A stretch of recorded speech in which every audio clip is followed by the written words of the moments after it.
Santali education YouTube channel पाटा खन सागुन दाराम निया वीडियो रे तेहन दो बनेला इंग्लिश ग्रामर रेना आर्टिकल ओंडे नेल ताबन पे आर्टिकल जहां ओना दो इंग्रेजी तो 3 आर्टिकल इंग्रेजी तो पेया आर्टिकल ना ओना को चेक को ए एन और डी ओना पेया जहां आर्टिकल ना नोआ को दो बारिया हटिंग ते को हटिंग केदा ओना हटिंग को दो चेक चेक इंडेफिनाइट और डेफिनाइट ताले आर्टिकल रेना बारिया हटिंग बन नेल केदा आदो ओना इंडेफिनाइट और डेफिनाइट दो चेक खातिर को हटिंग केदा ओना को नेल लगे कटी ओंडे नेल ताबन पे ए और एन नोआ किन दो बानार दो लेदा को इंडेफिनाइट आर्टिकल्स चेदा को लेदा कारण नोआ दो point out an particular person or thing नोआ किन आर्टिकल ते दो निर्दिष्ट हर से जिनिस बांग बुझे ओना खातिर ते नोआ किन दो इंडेफिनाइट आर्टिकल को मेता खाना और नोडे कटी नेला ताबन पे ए और एन नोआ किन दो ओका करे व्यवहारवा नोआ किन दो ए काउंट नाउन माने जहां लेखा गानोआ उनकाना न्यूनम पारिस अड़ु लहारे and denotes the singular number of the noun एवं उना ते दो उना जहां न्यूनम पारिस अड़ु उना दो मिटटेन गे होई लग कना उनकाना लहारे नोआ ए बांखान एन लगातोआ नितो बन नेल लगे दोसर हटिंग जहां दो को लेदा डेफिनाइट आर्टिकल नोआ दो काटा कना डी पेया रेना जहां मुचे रे दी ना उना दो हिकना डेफिनाइट आर्टिकल नोआ दो चेदा को लेदा नोडे लेदा को because it points out a particular person or thing definitely नोआ दी दो डेफिनाइट आर्टिकल को लेदा उना खातिर जहां दो हिकना नोआ दी दो उने उनकान पर्सन से थिंग माने हर से जिनिस लहारे के बैसा जहां दो निर्दिष्ट ते बुझा ए और एन दो निर्दिष्ट साहित दो बांग बाय बुझाव चया मेनखान डी दो निर्दिष्ट साहित ए बुझाव चया जे उनी हर से उन्ना जिनिस रेना कथा नोडे लेयोक कना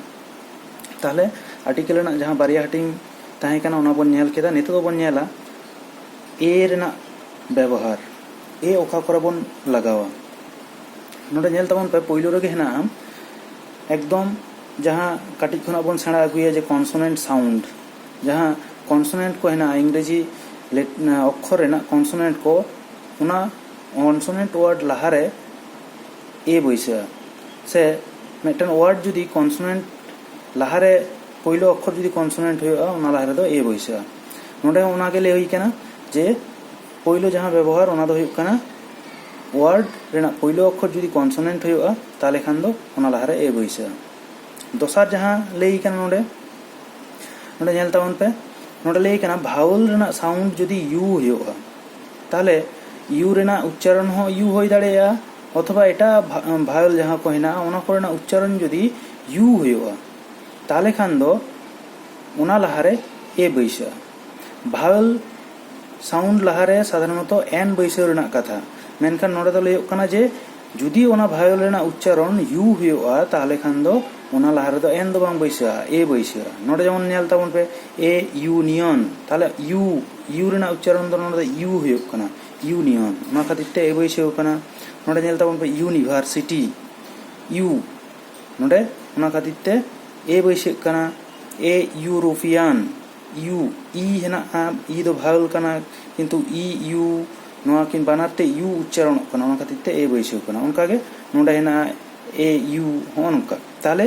दिसे दो ताबन पे जुदी भावल रेना उच्चारण यू होयुआ ताले खान दो ओना लहारे दो एन दो बांग बैसा ओंडे दो ए बैसा नितो नेल ताबन पे तेसरा जहां व्यवहार ओकारे ए बैसा जुदी ओ रेना साउंड ओ दो बन बड़ाया भावल साउंड कना ताले ओ रेना साउंड जुदी वा होयुआ ओ रेना साउंड जुदी वा लेका होयुआ ताले खान दो ओना लहारे दो एन बांग बैसा ए बैसा जेमन नोडे नेल ताबन पे ओ दो भावल कना किंतु नोडे उच्चारण दो चेद कना वन वन ओआ ओआ हिजु कना ओरना उच्चारण ना खातिर ते ए बैसा कना उनका के नोडे वन आइड मैन ओआ ए ना खातिर ते बैसा कना नोडे ओना नेल ताबन पे before the word little few great many होन कना वर्ड को लिटिल ना few Hina great Hina many Hina होन कना वर्ड को लहारे ए बैसा जेमन नोडे नेल ताबन पे a little sugar is left ओंडे लिटिल वर्ड है ना ओना लहारे ए बैसे कना there are a few students few word है ना ओना लहारे ए बैसे कना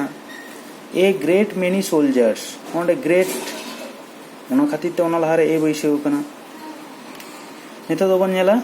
ए रेना मुचाद व्यवहार करे बैसाव नेल तबन पे to mean a class as an agent and beginning with consonant sound माने जुदी मिदटेन कन्सोनेंट वर्ड ते एहब अकना मिदटेन कन्सोनेंट अक्षर ते एहब अकना मिदटेन वर्ड किंतु ओनाते दो मिदटेन क्लास से मिदटेन जाति बुझेक कना ओना खातिर ओना लहा रे दो ए बैसाव नोडे नेल तबन पे a cow is an useful animal ओंडे काउ दो हुयुक कना पूरा काउ माने जतो डांगरी को बे बुझेक को ओना खातिर ते नोडे ए बैसाव कना a dog is more useful than a cat नोडे डॉग दो जतो सेता संप्रदाय गे बुझेक को ओना खातिर ते ए बैसाव कना नोडे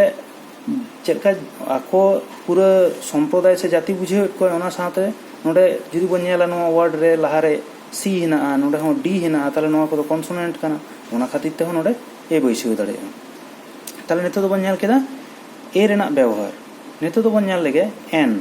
नो एन दो ओका करे बैसाव नोडे नेल तखन पयलो रेगे हेना before singular nouns beginning with a vowel singular noun माने मिदटेन बुझे ओनकाना आर पयलो अक्षर अवश्य भावेल होई दरकारक कना ए ई आई ओ यू नोआ मोडे गोटेन दो हुयुक कना भावेल नोआ कोते एहब दरकारक कना आर अवश्य मिदटेन जाते बुझे उन समय दो एन बन बैसाव नोडे नेल तबन पे an umbrella an apple an elephant नोडे प्रतिटी वर्ड लहार पयलो अक्षर दो ई कना नोडे भावेल कना जेमन ई हेना नोडे ए हेना नोडे यू हेना से ताले नोडे दिसे दो तबन पे भावेल कोनो वर्ड ना पयलो अक्षर जुदी हुआ ताले एन बन बैसाव किंतु ए हो बैसाव ओना दो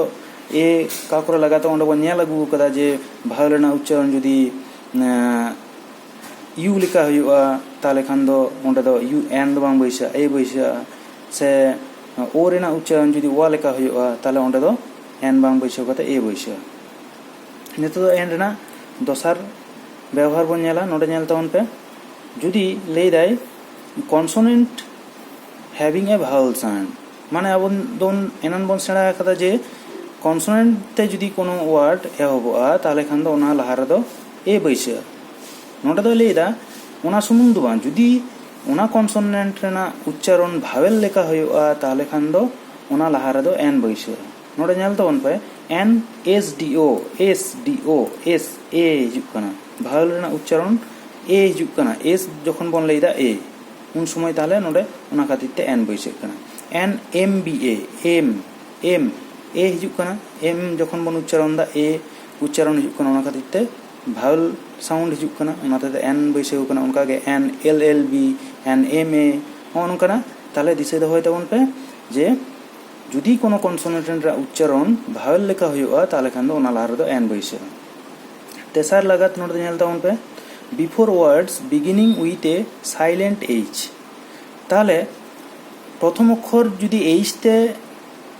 एहब कना मेनखान ओना एच रेना उच्चारण दो बांग हुयुक कना माने एच दो ओंडे बाय लगातोक कना से ओना रेना उच्चारण बांग हिजुक कना ओना उन समय दो एन बन व्यवहार नोडे नेल तबन पे एन आवर आवर एच हेना किंतु एच रेना उच्चारण दो बांग हिजुक कना अंडे ओ रेना उच्चारण हिजुक कना आवर ताले ओ भावेल कना ओना खातिर ते नोडे एन व्यवहार कना एच दो नोडे दो साइलेंट से उनिया उच्चारण बांग हिजुक कना एन ऑनेस्ट ओ रेना उच्चारण हिजुक कना एच रेना दो बांग हिजुक कना एन ऑनेस्ट मैन एन आयर ए ई रेना उच्चारण हिजुक कना आयर एच रेना उच्चारण दो बांग हिजुक कना ताले नोडे बन नेल केदा जुदी पयलो अक्षर एच ताहेना किंतु एच रेना उच्चारण बांग हिजुआ उन समय दो एन बन व्यवहारा नितो दो पोना बन नेला नोडा को लईदा in the sense of any one of a class which is beginning with a vowel जुदी कोनो क्लास से जाति बुझेवाय मेनखान ओना वर्ड रेना पयलो अक्षर भावेल हुयुआ उन समय दो एन बन व्यवहारा जेमन गिव मी एन ऑरेंज ताहले नोडे ऑरेंज दो अडी गान ऑरेंज से लेबू हेना ओना को मुद्रे मिदटेन एमोए लईदा ओना खातिर ते नोडे दो एन व्यवहारक कना एन एप्पल इज नीडेड नोआ हो मिट्टन आपेल दरकारोग कना ताहले आडिगान आपेल मुद्रे मिट्टन ताहले पूरा आपेल जहाँ तना जो ओना को बुझे कना नोडे ऑरेंज से लेबू झतो लेबू के बुझे कना ओना खातिर ते नोडे एन बन व्यवहार दा ओना छाड़ा हो नोडे प्रथम अक्षर भावेल हेना नोआ रेना प्रथम अक्षर भावेल हेना ओना खातिर हो एन व्यवहार दाड़ेया नेतो दो बन नेला डी रेना व्यवहार डी ओका करे बैसोआ नोडे नेल ताबन पे पहिलो रे दो लई हुयुग कना before a noun denoting a particular person or thing जखन निर्दिष्ट कोनो हर से जिनिसे बुझोआ उन समय नोआ दी दोबन व्यवहार पहिलो रे लई कना ओना खातिर ते दी दोबन मेताय कना डेफिनिट आर्टिकल हेसे तार नोडे दई के कटि नेल ताबन पे this is the boy who did it ताले नोडे मेटन गिद्रा कथा लई हुयुग कना कोड़ा गिद्रा कथा लई हुयुग कना कोई कोड़ा गिद्रा नोडे मिटन निर्दिष्ट कोड़ा गिद्रा कथा लई हुयुग कना जहाई दो ओना कामी कराव कदाय उनी कोड़ा गिद्रा झतो कोड़ा गिद्रा दो बांग जहाई ओना कामी कराव कदा उनी कोड़ा गिद्रा बुझाव होचोय कना ओना खातिर ते नोडे दी बॉय व्यवहार कना look at the man standing there ताले नोडे हो लई दाय लुक एट द मैन उनी कोयोगेम उनी हर कोयोगेम कोय हर जहाई दो ओंडे तिंगु कनाय ताले नोडे हो ओंडे तिंगु कनाय जहाई हर उनी हर निर्दिष्ट मेटन हर रना कथाय लई दा ओना खातिर ते नोडे दी व्यवहार कना नोआ दो हुय कना पहिलो व्यवहार तो बन नेला दोसर व्यवहार आर का करे व्यवहार नोडे लई दाय नेम्स ऑफ रिवर्स कोनो नई रेना ᱧᱩᱛᱩᱢ होय दाड़ेया सीज दरिया रेना ᱧᱩᱛᱩᱢ होय दाड़ेया माउंटेन रेंज कोनो पर्वत रेना ᱧᱩᱛᱩᱢ होय दाड़ेया शिप्स कोनो जहाज रेना ᱧᱩᱛᱩᱢ होय दाड़ेया गल्फ्स कोनो जेमन बंगोपसागर कना जहाँ दो को लई दा उपसागर ओना ओना रेना ᱧᱩᱛᱩᱢ होय दाड़ेया स्क्रिप्चर्स न्यूज़पेपर्स होन कना ᱧᱩᱛᱩᱢ को रेना लाहारे अवश्य दी व्यवहार नोडे नेल ताबन जेमन दी गंगा गंगा मिटन नई रेना ᱧᱩᱛᱩᱢ दी कैरिबियन सी नोआ मिटन दरिया रेना ᱧᱩᱛᱩᱢ दा हिमालयस हिमालय मिटन पर्वत रेना ᱧᱩᱛᱩᱢ दी टाइटैनिक मिटन जहाज रेना ᱧᱩᱛᱩᱢ दा पार्सियन गल्फ नोआ मिटन उपसागर रेना ᱧᱩᱛᱩᱢ दी महाभारत मिटन महाकाव्य रेना ᱧᱩᱛᱩᱢ दा स्टेट्समैन मिटन खबर कागज रेना ᱧᱩᱛᱩᱢ ताले होन कना ᱧᱩᱛᱩᱢ को लाहारे अवश्य दी व्यवहार नितो दो बन नेल लेगे तेसार व्यवहार जहाँ दो को लई दा नोडे before a singular noun referring things which are they are only one in number माने मेटन गे हेना उनकाना ᱧᱩᱛᱩᱢ जुदी बुझा ताले खान दो ओना लाहारे दो दी बैसा जेमन नोडे नेल तबन पे दी मून चांदो मेटन गे हेना ओना खातिर ते दी दा सान बेड़ा मेटन गे हेना ओना खातिर ते the world the universe the sky the earth ताले नोडे दो लई दा मेटन गे हेना उनकाना जुदी बुझा ताले खान दो ओना लाहारे दो दी बैसा पोना व्यवहार नेल तबन पे before the name of a nation कोनो देश रेना ᱧᱩᱛᱩᱢ होय दाड़ेया से ओना दिसोम रेन हर को ᱧᱩᱛᱩᱢ होय दाड़ेया ए कम्युनिटी कोनो संप्रदाय रेना ᱧᱩᱛᱩᱢ होय दाड़ेया एंड पॉलिटिकल पार्टी होन कना ᱧᱩᱛᱩᱢ को जुदी हुआ ओना को लाहार दो दी बैसे जेमन दा इटालियन इटाली रेन हर दो को इटालियन को मेता को कना ओना लाहारे दी बैसे दा इंडियन अब इंडिया भारत रेन हर जुदी को बुझा उन समय दा इंडियन दी व्यवहार कना दा क्रिश्चियन दा सांतल ओना दा कम्युनिटी मेटन संप्रदाय बुझे कना ओना लाहारे दी व्यवहार कना दा कांग्रेस मेटन पॉलिटिकल पार्टी बुझे कना ओना खातिर ते ओना लाहारे दी व्यवहार कना नेतो दो बन नेल लेगे मोड़ेया व्यवहार नोडे नेल तबन पे before singular common nouns to indicate a whole class singular common nouns माने मेटन गे कॉमन नाउन हिसाब ते व्यवहार मेटन गे ᱧᱩᱛᱩᱢ पारिस व्यवहार कना किंतु ओनाते दो पूरा क्लास से ओना जाति बुझे कना जेमन नोडे दा सीप दो आ भेड़ा जहां बन मेता को सीप गिव अस वूल सीप दो मेटन नोडे सिंगुलर हिसाब ते व्यवहार कना मेटन गे बुझे कना किंतु नोडे सीप हिसाब दो बन बुझे दा पूरा भेड़ा जतो भेड़ा को बुझे कना ओना खातिर ते दी व्यवहार कना दी रोज स्मेल्स स्वीट ओंडे रोज दो सिंगुलर हिसाब ते व्यवहार कना ओना खातिर ते दी किंतु नोडे रोज से जतो गोलाप बाहा रेना कथा के नोडे ले चो कदाय ओना खातिर ते नोडे दी व्यवहार कना नेतो दो बन नेला तुरिया व्यवहार नोडे नेल तावन पे before an adjective to indicate an entire class of people कोनो एडजेक्टिव माने गुनुन पारिस रेना अड़ उना जुदी बुझा किंतु उना गुनुन पारिस अड़ दो पूरा एंटायर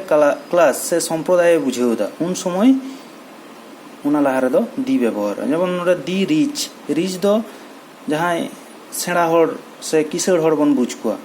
किंतु नोडे किसड़ हर लेदा किंतु नोडे पूरा द रिच पीपल माने जहां तिना किसड़ हर हेना को जतो गे बुझे कोय उना खातिर ते नोडे दी व्यवहार कना मुचाद व्यवहार नोडे नेल तबन पे before superlative degree of adjectives ताले एडजेक्टिव से गुणन पारिस रेना डिग्री चेंज जहां हेना सुपरलेटिव जतो कोना बेसी तफात जहां रे बुझे गोआ उना समय आबो उना जहां एडजेक्टिव वर्ड कना से गुणन पारिस अड़ कना उना लहारे दी बन व्यवहार जेमन Soma is the brightest student in the class Soma हुयुक कना क्लास रेन जतो खन ब्राइटेस्ट से भागे प्रतिभावान गिद्रा कनाय ताले जतो खना भागे बुझेउ दाय उना ब्राइटेस्ट ना दो सुपरलेटिव डिग्री हेना उना खातिर ते उना लहारे दी व्यवहार कना ताले निया को बन नेल केदा ए एन आर दी रेना व्यवहार नितो दो काटी बन नेल लेगे किछु किछु क्षेत्र रे नोआ आर्टिकल को बांग बैसआ से बाबन लगावा ओका कोरे बाबन लगावा नोडे बन नेल लेगे काटी पोलो रे नेल कना नोडे नेल ताबन पे प्लुरल नाउन्स जुदी प्लुरल नाउन बुझा माने जहां वर्ड ना कथा ले हियो कना उनो वर्ड जुदी प्लुरल माने मेटन खना जास्ती बुझा उन समय दो किंतु आबो ओंडे दो आर्टिकल बाबन बैसआ ए हो बांग एन हो बांग दी हो बांग जब नोडे ए बुक बन ले दाड़िया बुक दो मेटन गे बुझे कना किंतु ए बुक्स दो बाबन ले दाड़िया बुक्स दो आडी गान पतब रेना कथाय लेदा ताले नोआ दो बुझ दाड़े कादा आसाय दिन जखन मेटन बुझा उन समय दो आर्टिकल बाबन व्यवहारा किंतु मेटन खना जास्ती बुझे लेनखान उन दो आर्टिकल बाबन व्यवहारा दोसर दो ले हियो कना अनकाउंटेबल नाउन्स माने जहां दो बाबन लेखा दाड़ेया जहां नुनुम पारिस अड़ को से नुनुम पारिस अड़ रेना जिनिस को बाबन लेखा दाड़ेया उना को लहारे दो आर्टिकल बाबन व्यवहार जेमन सुगार से चीनी दो बाबन लेखा दाड़ेया मेटन बारिया पिया उनका दो बाबन लेखा दाड़ेया उना खातिर ते उना लहारे दो कोनो आर्टिकल बाबन व्यवहार तेसर दो ले कोना ईयर डे मंथ माने बछर दिन से मास रेना ᱧᱩᱛᱩᱢ को लहारे दो बाबन बैसआ आर्टिकल लैंग्वेज और सब्जेक्ट जेमन सान्ताली बेंगली हिंदी उना को लहारे हो आर्टिकल बाबन बैसआ से सब्जेक्ट अब स्कूल करे जहां सब्जेक्ट कोन पढ़ा बांग्ला इंग्लिश इतिहास जियोग्राफी उना को लहारे हो बाबन व्यवहार आर्टिकल डिरेक्शन माने पूर्व पश्चिम उत्तर दक्षिण ईस्ट वेस्ट नॉर्थ साउथ उनकाना डिरेक्शन से जुदी सेट बुझा उना लहारे दो बाबन बैसआ नो आर्टिकल को ताले नोआ को ताहे कना तेहिना क्लास से तेहिना वीडियो जहां रे दो बन नेल केदा आर्टिकल पिया आर्टिकल रेना बारिया हटिंग एवं उना कोरेना मेटन आर्टिकल रेना व्यवहार को बन नेल केदा ओका कोरे लगातोआ आर ओका कोरे नोआ आर्टिकल को बाबन लगाओ उना हो बन नेल केदा मा ताले तेहिन दो रिना दाबिज गया दोसर वीडियो रे प्रिपोजिशन को बन नेला नोआ चैनल जुदी पे सब्सक्राइब कर खान नापाय गया आज जुदी बांग पे सब्सक्राइब कर खान लोगन ते सब्सक्राइब पे आरो नोंकाना इंग्रेजी ग्रामार इदी कते आरो वीडियो दाराय कना मा ताले तेहिन दो रिना दाबिज गया।